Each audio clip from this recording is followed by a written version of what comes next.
96 పుట్టినరోజు సందర్భంగా మా సాయి కాలనీలో ఏర్పాటు చేసిన ఒక శివాజీ విగ్రహం దగ్గర మా సాయి కాలనీ మిత్రసేన సభ్యులు మరియు మాజీ కౌన్సిలర్ గారు, సొసైటీ సభ్యులు, సాయిబాబా టెంపుల్ కమిటీ సభ్యులు, పోచమ్మ టెంపుల్ కమిటీ సభ్యులు, మరి సీనియర్ సిటిజన్ మహిళా సోదరులు అందరూ కలిసి ఈ యొక్క జయంతిని విజయవంతం చేయాలని పిల్లల కోరిక మేరకి ఈరోజు ఇక్కడ ఏర్పాటు చేయడం జరిగింది. అదేవిధంగా ఇట్లా శివాజీలాగా ఎంతోమంది మహానుభావులు అప్పట్లో ఈ దేశం కొరకు చేసిన ఈ యొక్క సేవలు కానీ వాళ్ళు ఇచ్చిన గుర్తించింది కాబట్టి ప్రతి ఒక్కరు కూడా అలాంటి వాళ్ళని అందరం గుర్తించుకోవాలి. ఎందుకంటే ఈరోజు మనం ఇక్కడ ఇట్లా సంతోషంగా ఉన్నాము ఇది అంటే ఇలాంటి మహానుభావులు ఎంతోమంది చాలా ప్రాణత్యాగాలు చేశారు కాబట్టి మనం ఇక్కడ ఉన్నాం.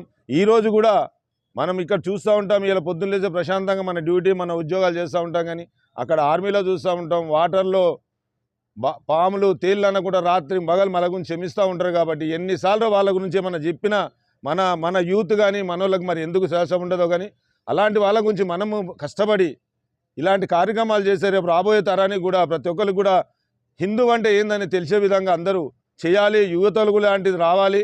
కాబట్టి మరొకసారి శివాజీ గారి జయంతి సందర్భంగా కాలనీ వాసులకు ఇక్కడ వచ్చిన మిత్రులందరికీ ధన్యవాదాలు. ఈ విగ్రహం పెట్టి 4-5 ఇయర్స్ అవుతుంది. అప్పుడు పిల్లలు మా కాలనీ సొసైటీ మిత్రసేన యూత్ వాళ్ళు అన్న మనం కూడా శివాజీ విగ్రహం పెట్టాలి, మనం కూడా చేయాలి అనే దాని మీద కోరిక మేరకి మేము అప్పుడు ఎంపీటీసీ ఉన్నప్పుడు ఇక్కడ ఒక విగ్రహం ఏర్పాటు చేయడం జరిగింది. ఇప్పుడు ప్రతి సంవత్సరం కూడా విగ్రహం ఏర్పాటు చేసినాం కాబట్టి ఆ జయంతికి కానీ మేము కంపల్సరీ ఇక్కడ ఏదో ప్రోగ్రాం చేసి పిల్లలందరినీ తీసుకొని ఆ ఒక గుర్తింపు చేస్తూ ఉన్నామని కోరుచున్నాను. పిల్లల కోరిక మేరకి గతంలో మేము ఇక్కడ విగ్రహం పెట్టకముందు మార్కెట్ నుంచి ర్యాలీ తీసేవాళ్ళం. మండే మార్కెట్ నుంచి ఇక్కడ విగ్రహం పెట్టి 4-5 ఇయర్స్ అవుతుంది. అక్కడ నుంచి కూడా పిల్లల కోరిక మేరకు ఒక 100 నుంచి 150 మంది పిల్లలు యూత్ ఎంతమంది అయితే అంతమంది ఇటు మార్కెట్ మా సాయి కాలనీ నుంచి మార్కెట్ నుంచి టెంపుల్ పైకి వెళ్ళి మళ్ళీ తిరిగి కాలనీకి తిరిగి వస్తారు. కాబట్టి దీనికి పోలీసు వారు కూడా అనుమతి ఇచ్చారు. అదే సందర్భంగా పోలీసు వారికి కూడా ధన్యవాదాలు. వాళ్ళు కూడా మా పిల్లల్ని అటు తిరిగి వచ్చేవరకు మీ యొక్క మీరు కూడా వాళ్ళని కొంచెం చూసుకోవాలని కోరుకుంటున్నాం.